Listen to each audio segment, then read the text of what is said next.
Tonight, we start with a sky so wide it seems to swallow the stars, a Saharan night, where the air hums with the stillness of ancient time.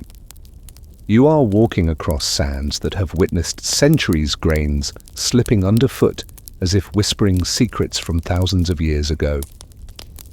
The moon hangs low, reflecting faintly off the undulating dunes, and somewhere in the distance you hear the soft clink of a camel's bell, the sigh of wind curling around forgotten ruins.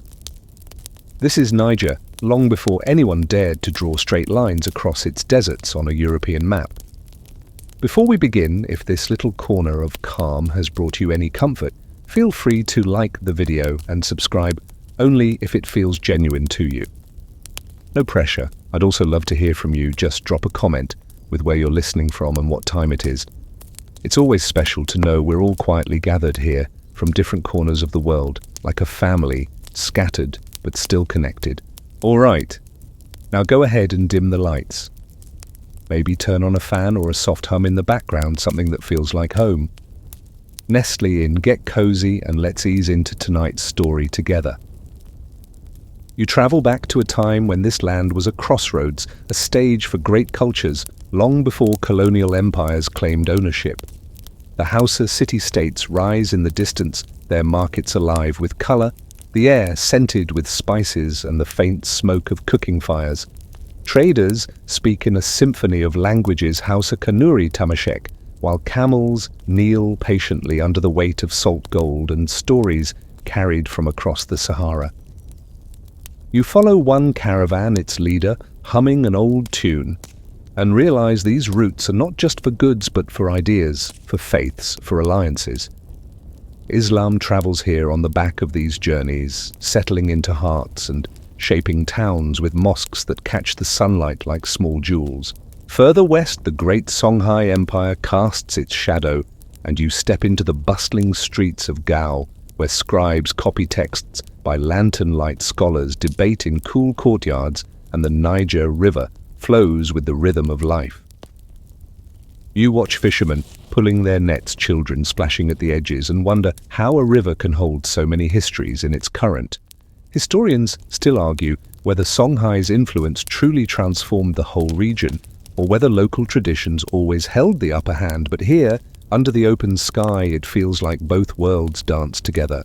Beyond the river, the Tuareg people ride silently across the desert blue veils, fluttering like pieces of the sky. They know these sands intimately, each dune like a familiar face, and their poetry drifts with the wind, soft, almost prayer-like. You sit by one of their fires, watching tea, poured slowly 3 times each round, sweeter than the last, and you realize this land's identity has always been layered, never belonging to just one voice. The centuries roll by like slow-moving dunes. Empires rise, empires fall, and the desert stays patient. There are whispers of Morocco's influence, memories of Bornu warriors and traders from distant Timbuktu stopping to rest before continuing their endless paths. You catch fragments of laughter, chants of prayers, and the clatter of horse hooves, and for a moment it feels like you are watching history breathe. Then the horizon shifts. A faint outline of something foreign appears, not a caravan, not a known tribe, but explorers with pale skin and maps in their hands.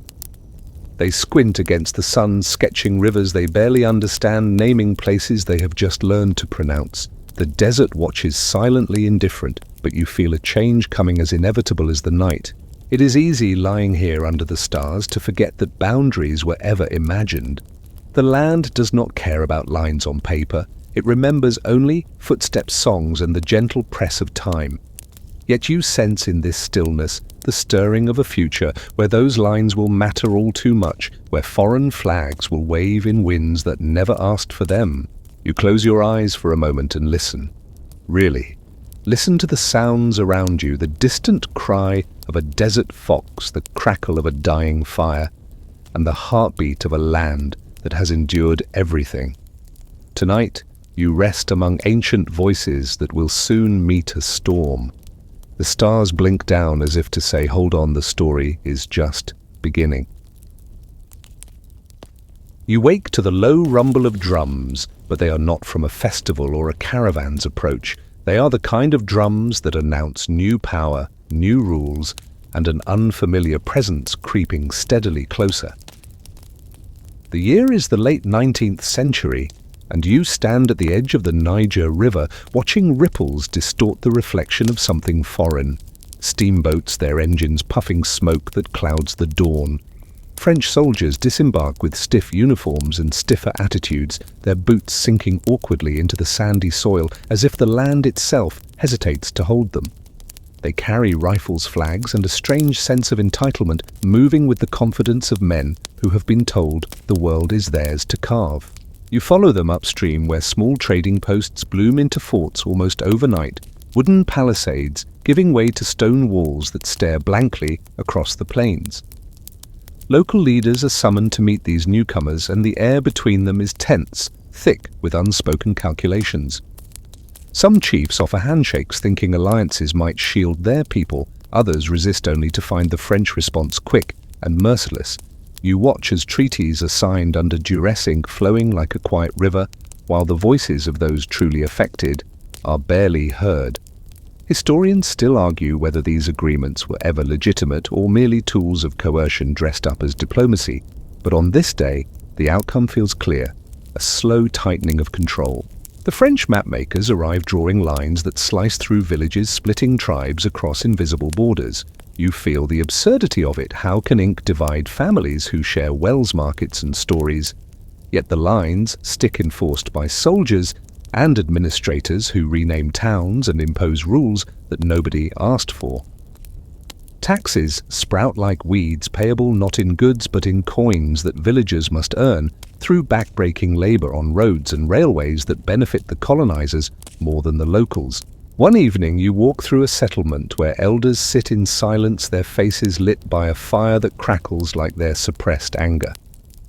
They speak of the old ways of autonomy lost, and you catch a bitter laugh from one man who mutters that even the river seems to flow under French command now.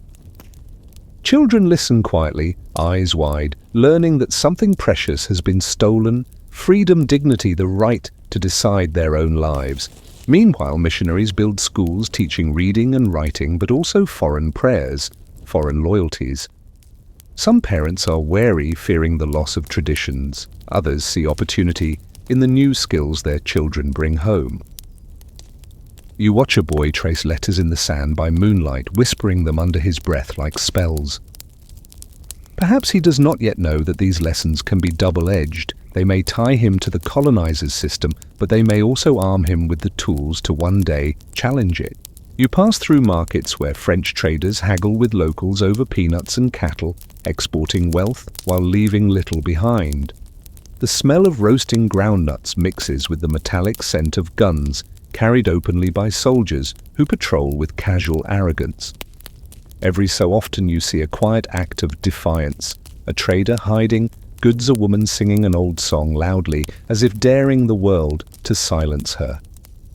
These moments flicker like fireflies in the heavy night, small but impossible to ignore. Time stretches on, and with each passing year, the French grip tightens. Administrators sit in shaded offices drafting decrees that reshape society without stepping outside to feel the sun. Roads and railways spread like veins, but they bleed the land rather than nourish it, funneling resources to distant shores. You overhear conversations in hushed tones, complaints, frustrations, the seeds of resistance taking root in minds that refuse to bow forever. As dusk falls, you stand by the river again, watching the water flow past the fort's reflection.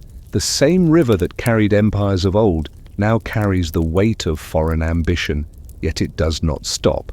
You think about the sands, the traders, the poets, the warriors, all those who came before and endured. The French may plant their flags, but they cannot rewrite the soul of the land.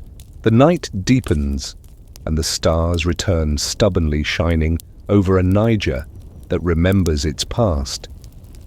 You feel it in your bones. This story is not over. Colonial power may seem unshakable now, but history has a way of shifting underfoot, like desert dunes reshaped by the wind.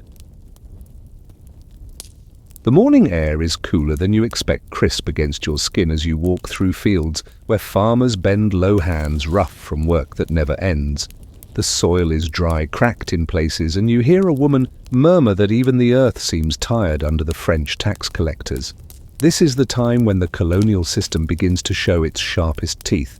The French administration imposes heavy head taxes, and to pay them villagers must leave their fields to work on roads, railways and construction projects that serve the empire. You can almost hear the sigh of crops left untended, feel the frustration of families scraping together coins while their bellies grow emptier. As you walk along a dusty road, you see a line of men carrying logs, shoulders straining sweat, soaking their clothes. They are conscripts pulled from their homes under the corvée labor system, forced to work for weeks or months on end without pay. Their songs, usually spirited, now sound hollow, a mix of anger and weariness. A French officer rides past on horseback, barely glancing at them, and you can sense the simmering resentment rising in the air like heat. Historians still argue whether these harsh policies were a deliberate tool to break local resistance or merely the byproduct of an empire that saw people as resources, not humans. Yet even under this pressure, defiance finds a way. In one village, you watch as elders gather quietly under a tree, whispering about hiding able-bodied men when the recruiters come. They talk of moving livestock out of sight, of sending children to distant relatives so they won't be seized for labor. These small acts, subtle, almost invisible, are threads of resistance weaving through the fabric of daily life. They may seem minor, but they keep dignity alive in a world trying to crush it. You follow a group of women to a market buzzing with life. They laugh louder than usual, perhaps to cover the tension. While trading millet and calabashes, they exchange more than goods. They trade news warning strategies to avoid colonial demands. One woman slips a handful of grain to another, a gesture so quick you almost miss it, and you realize that solidarity grows quietly in moments like this. The French can control roads and forts, but they cannot control the bonds between people. At night, you sit by a fire where stories are told and the flames cast dancing shadows on the listeners' faces. A griot sings of ancestors who stood against invaders long ago, his voice swelling with pride. The younger ones listen with wide eyes, and you sense something stirring in them, a spark of courage passed down like an heirloom. Even under colonial rule, memory becomes a weapon. It reminds people who they are and who they were before foreign boots touched their soil. Meanwhile, the French administrators believe they are succeeding. They count coins collected, measure roads built, and write reports praising progress.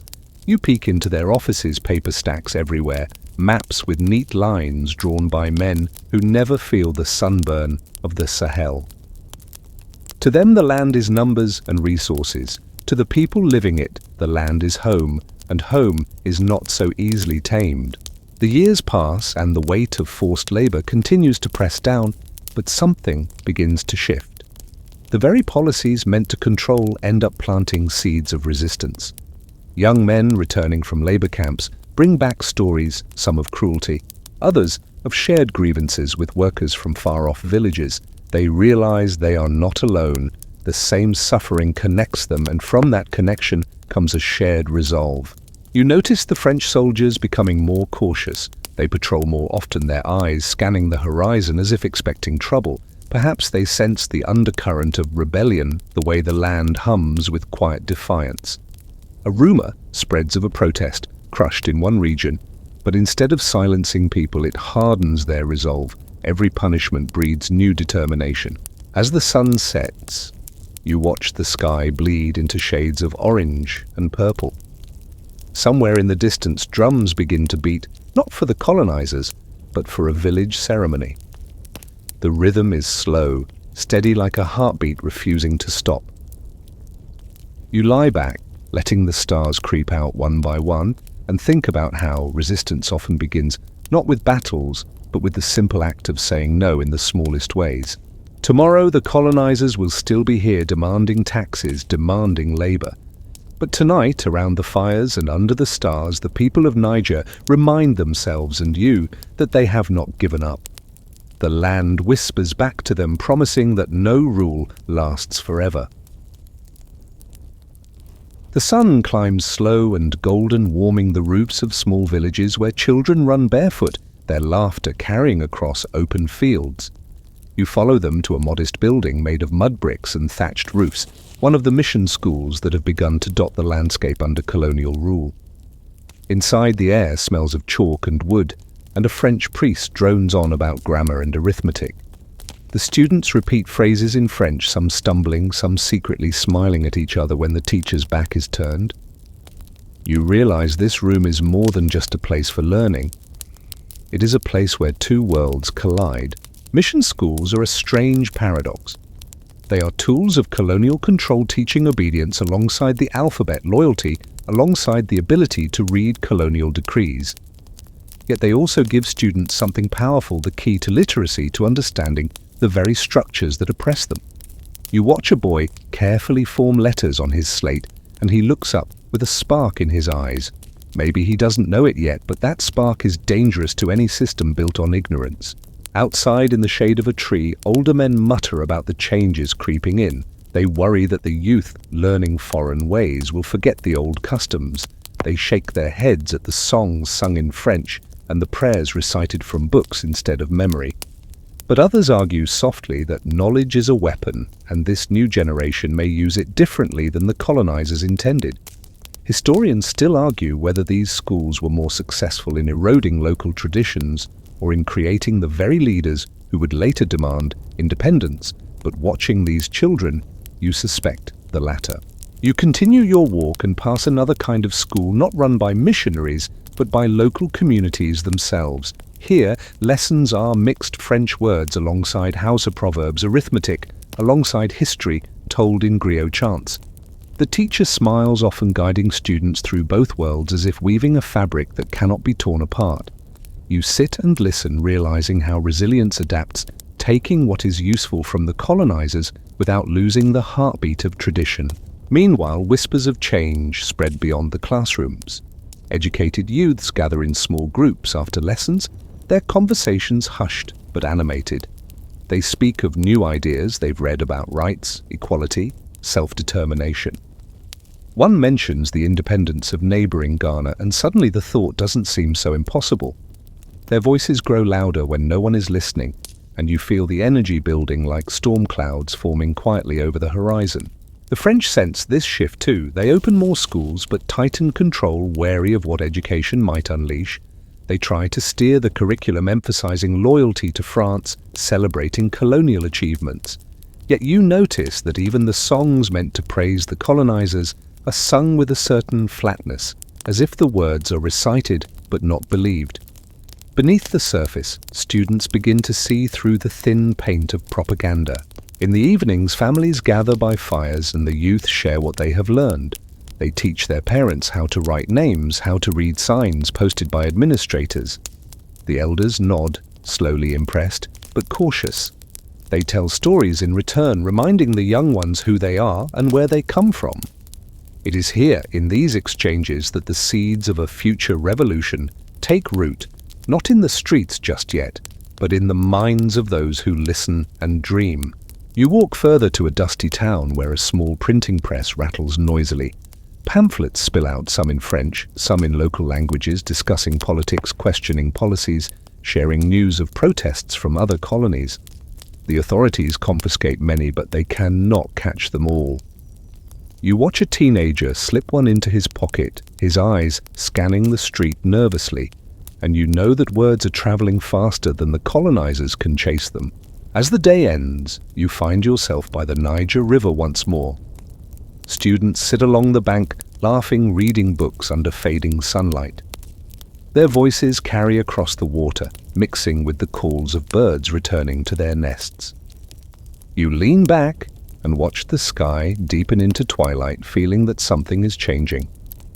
The French may have brought these schools to tighten their grip, but they have unknowingly handed over the tools to loosen it. The stars come out slowly, glittering above the dark silhouette of the land. You hear the distant echo of a drum, the murmur of prayers, the soft rustle of pages turning in the dark. You think to yourself how curious it is the colonizers tried to shape minds, and in doing so they lit fires they could never put out.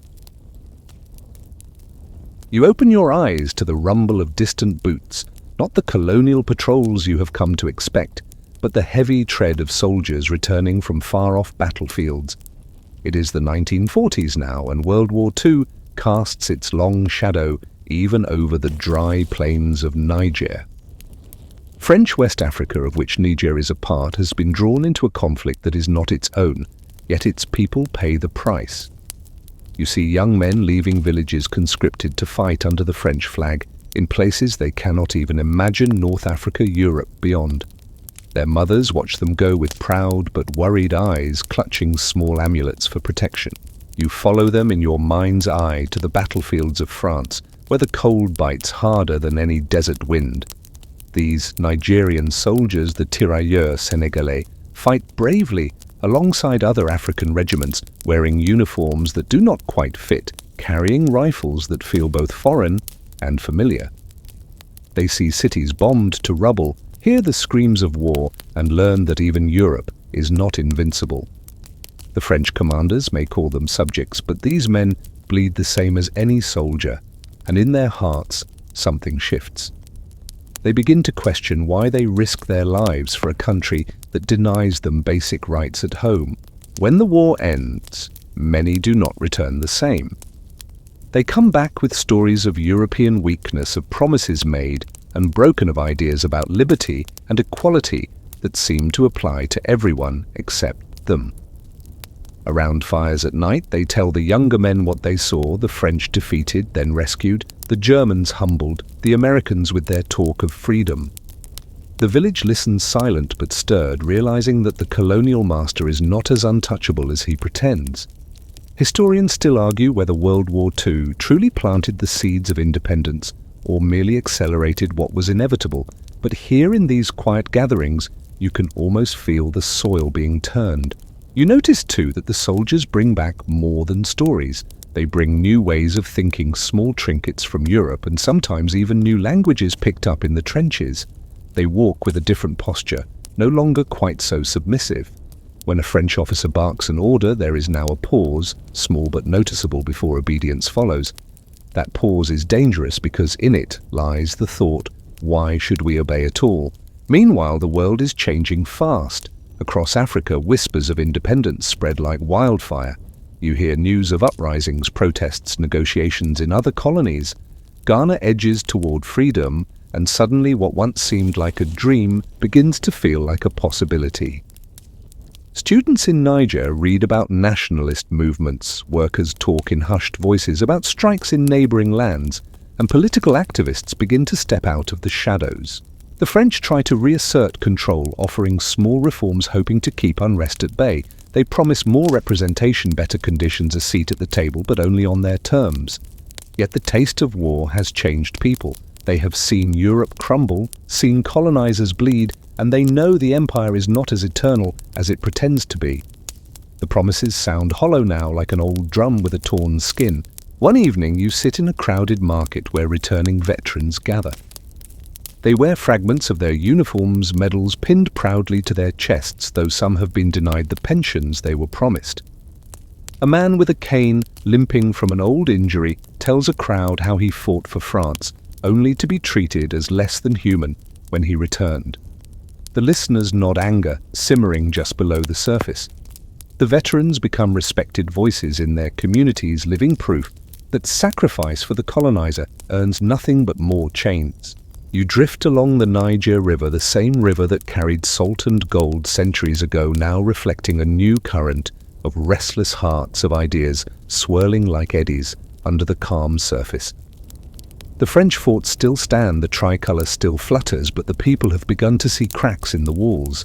Even the soldiers stationed here sense it, their gazes more watchful, their hands tighter on their rifles. As the night deepens, you lie back under the stars, thinking of how war, for all its horrors, can also awaken. The desert sky stretches endlessly above you, dotted with light, and you feel the hum of change vibrating through the sand. The seeds, planted by education, have now been watered by the bitter lessons of war, and soon they will grow into something the colonizers cannot contain. You close your eyes, hearing distant drums, not of war this time, but of gatherings of voices rising together, preparing for the next chapter. The wind carries a faint whisper over the dunes, almost like a promise the days of empire are numbered. You wake to the buzz of a city stirring to life. Near me still a modest settlement by global standards, but now the nerve center of ideas pulsing through Niger. The war veterans have lit the first sparks, and from those sparks political voices rise. You weave through narrow streets where posters appear overnight, bearing names and slogans that stir the imagination. The Parti Progressiste Nigérien (PPN), loyal to France but promising reform, and the Sawaba Party, radical, nationalist, daring to say what others only whisper, that full independence is not just a dream, it is a right. In a small meeting hall packed tight with people sitting on wooden benches, you hear Hamani Diori speak. His voice is calm, deliberate, carrying the air of a teacher guiding his students, yet behind the soft tone lies steel. He talks of progress, of building a modern Niger, but also of working with France to achieve it. Some nod approvingly, believing gradual change is safer than confrontation. Others, sitting in the shadows, frown their hearts, leaning toward the fiery rhetoric of Jibo Bakary and his Sawaba movement, which demands a faster break from colonial chains. Historians still argue whether this political rivalry helped or hindered Niger's path to freedom, but listening here, you feel how tension sharpens resolve. The French watch all of this carefully, uneasy yet confident in their influence. They back the PPN, seeing it as the lesser threat, and they quietly work to suppress Sawaba's reach. You notice police patrolling more frequently, their eyes scanning every gathering with suspicion. Pamphlets are confiscated, meetings disrupted, activists jailed. Yet the words have already escaped. You can hear them in the markets, whispered over baskets of millet, traded with the same secrecy as contraband goods. Workers too begin to raise their voices. You pass through the mines in Arlit, where men dig uranium out of the earth under harsh conditions. Their faces are coated with dust, their pay barely enough to feed their families. They talk of strikes, of demanding better treatment, and soon enough you walk alongside them as they march, chanting softly at first, then louder. The French authorities panic, but crackdowns only fuel more unrest. Even students join in their protests, blending with workers' chants, creating a chorus that echoes across the plains. In the villages, elders shake their heads, remembering the heavy hand of colonial punishment in earlier years, yet they cannot ignore the pride swelling in their hearts as the young ones stand tall. Around fires they speak of ancestors who resisted long ago, of how the spirits of the land do not favor rulers who take without giving. You listen, feeling the weight of history pressing forward, unstoppable. One evening, under the dim light of a lantern, you sit with a group of activists planning their next moves. They speak in low voices, mapping out alliances, debating strategies. Some argue for negotiations, others for demonstrations, still others for more drastic actions. They disagree fiercely, yet you can sense the shared goal that binds them, a Niger, where decisions are made by Nigerians, not by men in offices across the sea. As the months pass, political rallies grow larger, their energy impossible to contain. The French authorities attempt to co-opt the movement with promises of reform, introducing new councils, new titles, new structures of participation, but the people see through the facade. At one rally, a young man climbs a platform and shouts that Niger belongs to its people, not to France.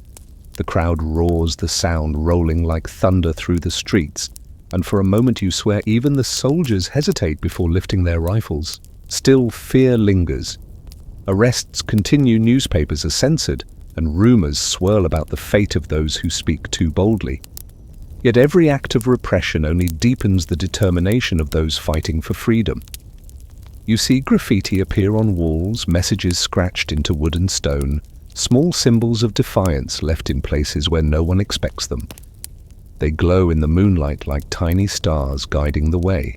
As night falls, you walk along the Niger River once again, its waters shimmering under the moon. The city lights twinkle in the distance, modest, yet growing, mirroring the political consciousness rising in every corner of the country. You hear laughter from a nearby cafe where students gather to argue passionately about the future, their words spilling into the warm night air. You smile because you know these voices cannot be silenced forever. The stars above seem to lean closer, as if curious to see what happens next. The air hums with anticipation, the kind that makes your heart beat faster, even as you lie back and close your eyes. The road to independence is no longer a dream. It is a path being walked one determined step at a time, and nothing, not even an empire, can stop it now. You rise to a day that begins like any other market stalls, buzzing goats, bleating children laughing, but something electric crackles beneath the ordinary sounds. The people of Niger are no longer content to simply whisper. They have begun to shout, to march, to demand. You find yourself in the heart of Niamey, where workers gather with banners made from scraps of cloth, painted hastily, with slogans calling for fair wages, dignity, and the end of colonial rule. The air smells of dust and sweat, and you can feel the rhythm of their feet pounding the ground as they march through narrow streets, chanting words that rise like smoke into the sky. These protests begin small strikes by railway workers refusing to accept dangerous conditions, students walking out of classrooms, market women refusing to pay taxes that bleed them dry. Yet each act is a spark, and soon the sparks join, igniting a flame the French cannot easily put out. You walk with them as they approach government offices, their voices loud, unafraid. Soldiers stand in formation, rifles ready, but you notice something different in their faces, hesitation, maybe even sympathy. After all, many of these soldiers share the same roots as those they are ordered to control. The authorities respond as empires do, with intimidation, with arrests, with attempts to sow division. Yet the people have tasted their own strength. When leaders are jailed, others rise to take their place. When demonstrations are broken up, new ones appear the next day, bolder than before. Historians still argue whether these movements were spontaneous bursts of anger or carefully organized campaigns, but walking among the protesters you see both anger fueling action and action sharpening into strategy. You drift to a village far from the city where news travels slowly but surely. Under a baobab tree, elders listen to a young teacher recounting what happened in Niamey, how workers refused to back down, how students clashed with police, how chants of freedom filled the air. The old men nod, eyes glinting with pride, and the women exchange determined glances. Even here, where colonial presence is felt less directly, the call for independence is reaching hearts like the steady beat of a drum. At night you sit in a small house where activists meet in secret. The room smells of kerosene from the lone lamp, and papers litter the floor, pamphlets, leaflets, handwritten notes. They argue passionately, voices overlapping, about whether to escalate protests or to negotiate cautiously. Someone laughs softly, saying France will never give us freedom unless we force them to. Another replies, but if we push too hard, they'll crush us. Their debate feels endless, yet it is full of life, a sign that people are no longer passive subjects but active shapers of their destiny. The French authorities grow nervous. They send more police, more administrators, more promises of reform. You see officials pacing behind closed doors, their voices sharp, their plans desperate. They know they are losing their grip, not because of a single uprising, but because the will of the people is becoming impossible to contain. The colonizers build walls of rules and guns, but the tide of change flows around them, slowly wearing them down. One afternoon, you witness a protest unlike any before. Thousands flood the streets, their chants echoing across the river. Women at the front wave palm branches, men behind them carry makeshift drums, and children run alongside, singing with the same determination as their parents. The soldiers block the road, rifles raised, but the crowd does not stop. They move forward with calm courage, and for a moment the tension is unbearable. Then, as if the land itself wills it, the rifles lower. No shots are fired. The crowd roars, not in victory yet, but in affirmation of their strength. As evening falls, you walk through the city where fires burn low in metal barrels, keeping protesters warm through the night. Their faces glow in the flickering light, eyes shining with the reflection of something bigger than themselves. They are not just fighting for today, they are fighting for generations to come. You lean against a wall, feeling the vibrations of chants still pulsing through the ground, and realize that colonial power is crumbling, not with one blow, but with 1,000 small, unrelenting pushes. The stars emerge one by one as if to witness this defiance. You close your eyes, letting the night's breeze cool your skin, and listen to the fading echoes of voices that will not be silenced. The protests may calm tomorrow, only to rise again, stronger. The people have found their voice, and once found it cannot be taken away. The road to freedom is no longer a distant dream. It is here, in the streets, in the hearts, in the unstoppable rhythm of footsteps marching through the night. You wake to a quieter day, but the silence feels deceptive, like the pause before a storm. The protests have rattled the colonial administration, forcing France to the table, though you can almost hear the grinding of their teeth as they sit down. You slip into a conference room where the air is thick with cigarette smoke and tension. French officials in crisp suits tap their pens nervously, while Nigerian representatives, dressed simply but proudly, lean forward, voices steady. The negotiations begin polite on the surface but sharp underneath. Every word is measured, every glance calculated, like a game of chess, played with real stakes. You listen as Hamani Diori speaks with calm precision, arguing that Niger's people deserve full control over their land and resources. Across the table, the French negotiators smile tightly, offering partial reforms, carefully worded promises, and autonomy wrapped in chains. They suggest cooperation agreements that sound generous, but would keep the economic reins firmly in French hands. The Nigerian delegates exchange knowing looks. They have learned enough to see through the facade. Historians still argue whether France ever truly intended to let go, or whether they were simply buying time, but here you feel how the balance of power is slowly shifting. Outside, the streets are restless. Protesters watch these talks with hope and suspicion. Some say negotiations are a trap, that only pressure in the streets will bring real change. Others believe diplomacy is the safer road, avoiding the violence that tore through other colonies. You move among them, hearing arguments on every corner, but one thing is clear: no one is willing to return to the silence of the past. Meanwhile, in Paris, debates rage within the government.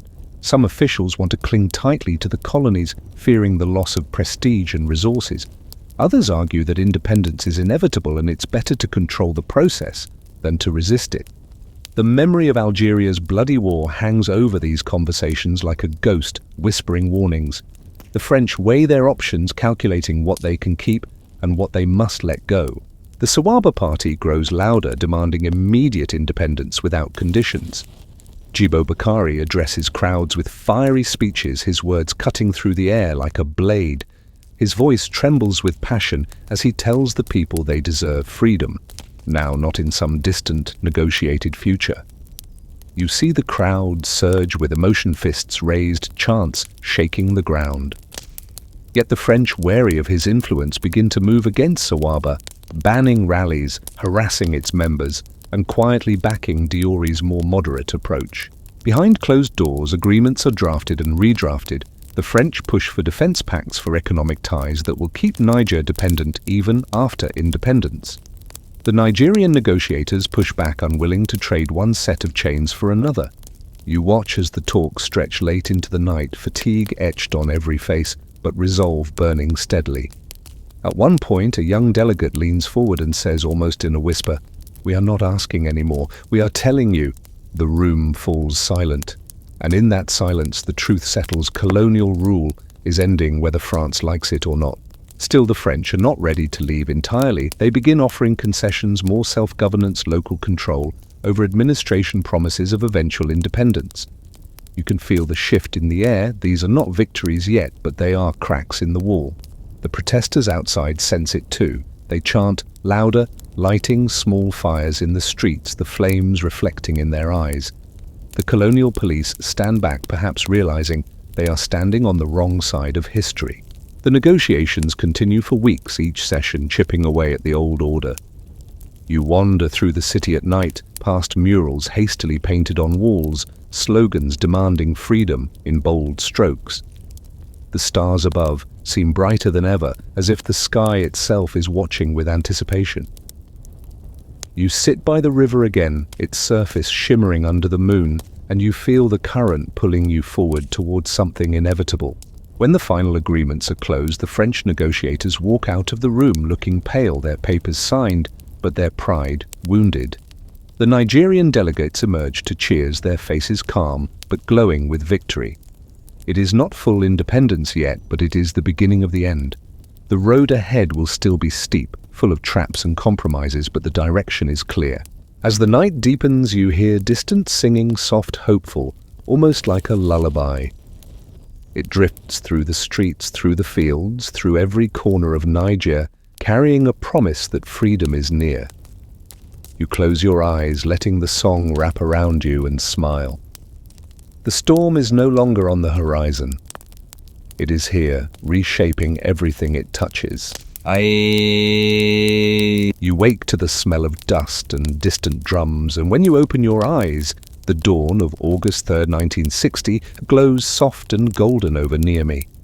The streets are alive with a quiet energy, the kind that hums under the surface like a heartbeat. People move quickly, carrying flags and flowers, gathering in the city center, where something historic is about to unfold.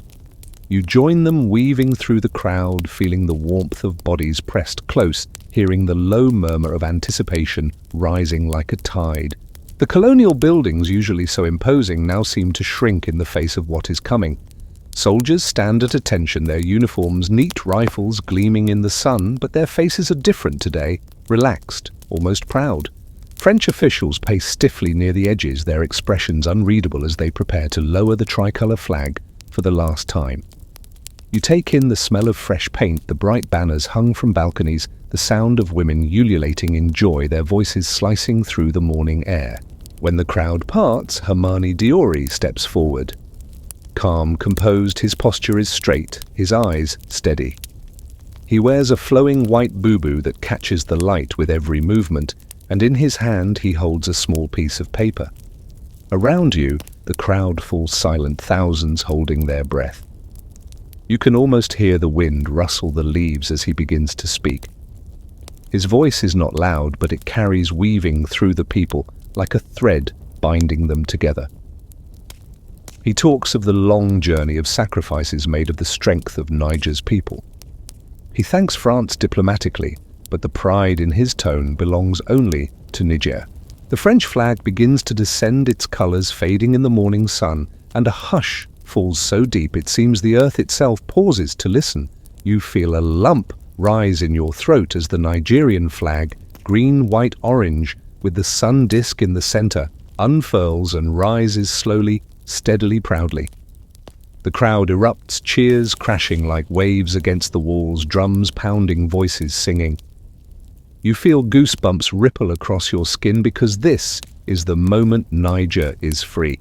Historians still argue whether this independence was truly complete or if France maintained control through economic and military ties, but standing here amid the roar of celebration, none of that matters. What matters is the people shouting, dancing, hugging strangers, crying with joy. Women throw flowers into the air, children wave small flags so hard their arms ache, and old men who have seen decades of struggle wipe tears from their eyes. You spin slowly, taking it all in, the smiles, the laughter, the overwhelming sense of something new being born. As the ceremony continues, delegations from across Africa and beyond watch, some with admiration, some with wary calculation. Ghana's representatives clap enthusiastically, knowing the path Niger has walked is one they know well. France's officials smile politely, hiding their unease behind diplomatic nods. You can almost hear their thoughts. How much control can they still keep, and how fast is it slipping? The day spills into celebration. Music bursts from every corner, traditional drums blending with modern rhythms. In the markets, people share food, pots of millet porridge, grilled meat, sweet tea, poured in high arcs into small glasses. Laughter drifts into the sky, mingling with the smell of spices and wood smoke. Everywhere you turn, someone is singing, someone is dancing, someone is shouting, independence with a voice that cracks but does not break. As the sun begins to set, the city glows with lantern light and the shimmer of countless stars above. The air is warm, almost intoxicating, filled with the scent of flowers and the hum of celebration that refuses to die down. You walk through the crowd past families sitting on mats, past young men playing flutes, past women swaying to music that feels as old as the land itself. Even the river seems to shimmer brighter, carrying reflections of torches and fireworks bursting like small suns in the sky. You pause by the water, letting the sound of drums fade into the distance. For a moment you think of the centuries that led here, the traders, the empires, the colonizers, the protests, the negotiations. You think of those who fought and those who simply endured, all of them threads in this tapestry. Tonight the tapestry is complete, at least for now. Niger stands on its own feet, unsteady perhaps, but proud. The stars above scatter their light like blessings, and you lie back, letting the cool breeze brush your face. The cheers continue behind you, a lullaby of freedom mixed with joy. Tomorrow challenges will come. But tonight, under this endless sky, Niger breathes as an independent nation for the first time, and you breathe with it. The night of independence fades into a new dawn, one that feels both fresh and fragile. You rise with it, walking through Niamey as the city slowly shakes off its celebrations. The streets are littered with flower petals and scraps of flags, remnants of a night that felt like a dream. Yet even as the sunlight warms your face, you sense the weight of reality creeping in. Freedom is not just a flag raised high, it is the work that comes after the choices that will shape the future. Hamani Diori, now the first president of Niger, stands before his people with a calm determination. He speaks of unity, of progress, of walking carefully on this new road. He knows that independence does not erase the challenges. The French remain close, offering aid that comes with invisible strings, and the economy is still tightly woven with the former colonizers' interests. You watch Diori balancing between gratitude and caution, shaking hands with French officials while whispering promises of self-reliance to his people. Historians still argue whether his policies leaned too heavily on France or whether he wisely used their support to stabilize a young nation. But at this moment, the delicate act of building something new is clear. You wander beyond the city into villages where life continues much as before. Farmers still work the fields, women still draw water from wells, children still chase each other under the shade of trees. Yet there is a new pride in their steps, a sense that they are no longer subjects, but citizens. Around evening fires, people speak not just of survival, but of possibilities. Schools built by their own hands, roads planned by their own leaders, markets run for their own benefit. These conversations are soft, but they carry the weight of hope. Back in Niamey, the Sawaba movement, though suppressed, still lingers in whispers. Jibo Bakari's vision of rapid radical change has not disappeared, and his followers continue to challenge Diori's cautious approach. Protests flare, sometimes met with harsh crackdowns. You walk through the tense streets where soldiers stand alert, their rifles, a reminder that independence does not mean an end to struggle. The young nation is learning that freedom comes with disagreements, with mistakes, with painful lessons. The years roll forward. Schools expand, though slowly. Roads stretch farther, connecting isolated villages to the capital. Niger begins to find its voice in the international arena, joining the United Nations, standing alongside other African nations that have also broken their chains. There is pride in this, a sense of belonging to something larger. Yet there are also droughts that crack the land, food shortages that test resilience, and economic challenges that weigh heavily. You see leaders scrambling to solve problems with limited resources, their idealism often battered by harsh reality. Still, the people endure. They plant crops even in dry soil. They teach their children even in crumbling classrooms. They sing even when the future feels uncertain. You sit with them under the stars, listening to their stories, their laughter, their worries. You realize that the strength that won independence has not faded. It has simply changed shape, now turned inward toward the daily battle of building a nation. The French presence lingers in subtle ways, advisors in offices, companies extracting resources, policies influenced by distant interests. But Niger is learning to navigate this, to stand firm when needed, to bend when it must. You watch Hamani Diori travel abroad seeking allies beyond France, forging ties with new partners. His steps are careful, but they mark the path of a leader who knows the stakes. One evening, as the sun sets in brilliant streaks of orange over the Niger River, you stand on a small hill overlooking the capital. The air smells of smoke and spices, the faint sound of drums rising from a distant neighborhood.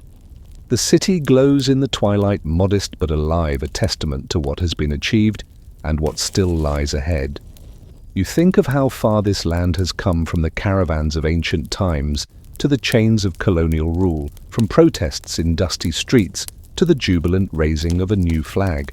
As night falls, you lie back and let the stars fill your vision.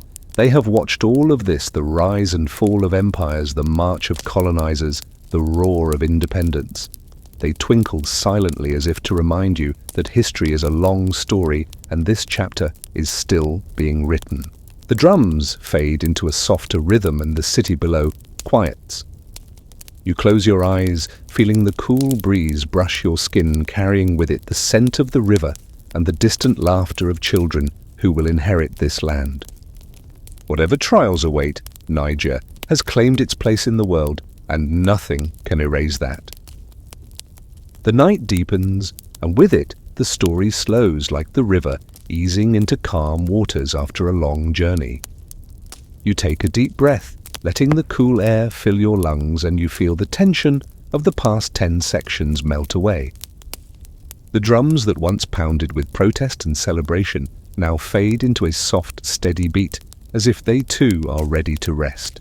You picture the land stretching under the stars, vast and silent, dotted with small fires where families gather their laughter, rising gently into the night. The desert cools, the grasslands sigh, and even the cities seem to breathe slower, their lights twinkling like a second sky. The voices of those who fought, who marched, who dreamed, still linger here, but now they speak softly, like whispers wrapped in the wind, telling you it is safe to rest. The stars above scatter their light with tender patience, as if blessing the land below. They have seen centuries pass, they have seen empires rise and fall, and they will see the days yet to come. Under their gaze, you feel small but not alone, a quiet witness to a story that continues long after you close your eyes. So let yourself drift now, holding on to the warmth of freedom, the steady hum of resilience, the soft promise of tomorrow. Let the images fade, flags fluttering in the sun, markets alive with color, the endless river reflecting moonlight. Let them slip into your dreams where history rests gently, waiting to tell you more stories another night. Sleep well and carry with you the calm of Niger's night sky.